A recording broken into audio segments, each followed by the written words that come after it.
Start చేసిన నేను మా మదర్ కి హెల్ప్ చేయడం స్టార్ట్ చేసిన. నేను ఈ బిజినెస్ ని స్టార్ట్ చేయలేదు, మా మదర్ స్టార్ట్ చేసిన అనమాట. ఒకసారి గట్టిగా క్లాస్ చేయొచ్చు. బిజినెస్ లో రాకముందుకు మా మదర్ అయితే టైలరింగ్ వర్క్ చేస్తుంటే ఇక్కడ చాలా మంది లేడీస్ ఉన్నారు. మా మమ్మీ ఈ రోజు అయితే చాలా ఖుషి అవుతుంది, ఎందుకంటే ఈరోజు మా అందరూ మా సైన్యమే ఉన్నారు. రైట్. సో మా మదర్ ఈ బిజినెస్ స్టార్ట్ చేసినప్పుడు టైలరింగ్ చేస్తుంటే, మా ఫాదర్ జాబ్ చేస్తుండే. సో చాలా కాంప్రమైజ్ లైఫ్ స్టైల్ ఉంటుండే. ప్రతి విషయం ఏది ముట్టుకున్నా ఏది చేసినా కానీ ప్రతి దాంట్లో కాంప్రమైజ్డ్ లైఫ్ ఉంటుండే. అట్లాంటి లైఫ్ నేను చాలా రోజుల నుంచి మా ఫాదర్ చూసిన. నాకు కానీ పెద్ద పెద్ద డ్రీమ్స్ ఉండే. ఆ డ్రీమ్స్ ఎక్కడ నెరవేర్తాయని నేను సర్చ్ చేస్తున్న క్రమంలో నేను మంచి అంటే ఇంజనీర్ అయిదాం అనుకున్నా. అందుకనే నేను ఎంపీసీ తీసుకున్నా. 10th లో కూడా 98% వచ్చింది, ఇంటర్లో కూడా 95% వచ్చింది. అంత మంచి చదువుకున్నా. కానీ నేను ఏదైతే డ్రీమ్ లైఫ్ అనుకున్నానో అది నార్మల్ ఒక జాబ్ చేసుకున్న వాళ్ళ దాంట్లో నాకు కనిపించలేదు అనమాట.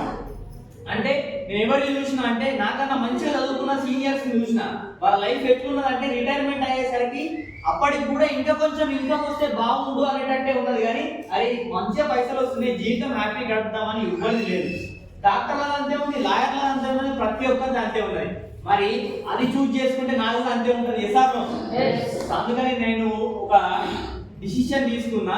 సో అప్పుడే ఈ బిజినెస్ ద్వారా మా మదర్ కార్ తీసుకున్నది, 30,000 ఇన్కమ్ తీసుకున్నది. ఒక సింగిల్ లేడీగా వర్క్ చేస్తూ 8.5 లక్షల కారు ఒక సింగిల్ లేడీగా ఉండి ఈ బిజినెస్ ద్వారా మా మదర్ తీసుకురావడం జరిగింది. మా ఊర్లో ఫస్ట్ కార్ అన్నమాట.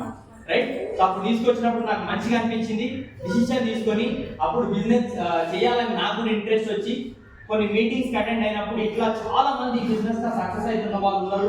డాక్టర్లు, లాయర్లు, ఇంజనీర్లు, అన్ని ప్రొఫెషన్లు ఉన్న వాళ్ళు ఈ బిజినెస్ లో ఉన్నారు అని నాకు మంచిగా అనిపించి ఈ బిజినెస్ ని మా మదర్కి హెల్ప్ చేయడం స్టార్ట్ చేసిన. కొన్ని రోజుల తర్వాత ఇంకా డిగ్రీ కంటిన్యూ చేసుకుంటా ఈ బిజినెస్ ని స్టార్ట్ చేసి చూడండి. డిగ్రీ స్టార్ట్ చేసినప్పుడు నేను హెల్ప్ చేయడం స్టార్ట్ చేసిన. డిగ్రీ అయిపోయేసరికి 3 ఏళ్ళ 30,000 ఉన్న ఇన్కమ్ 3 ఏళ్ళు తిరిగేసరికి 3 లక్షల దాకా వచ్చినాను. అంటే చాలా మంచి ఒక పెద్ద అచీవ్మెంట్ నేను చెప్పకుండా ఉండలేను. ఇంతకుముందు శ్రీనివాస్ సార్ చెప్పినట్టు. సో మీ పేరు మీ ఊర్లో పేపర్లు వస్తే ఎట్లుంటది? సూపర్. మీ పేరు మీ ఊర్లో మీరు ప్రతిరోజు చదివే పేపర్లు వస్తే ఎట్లుంటది? బాగుంటది. గీత గీసి స్టేటస్ లో పెడతాం.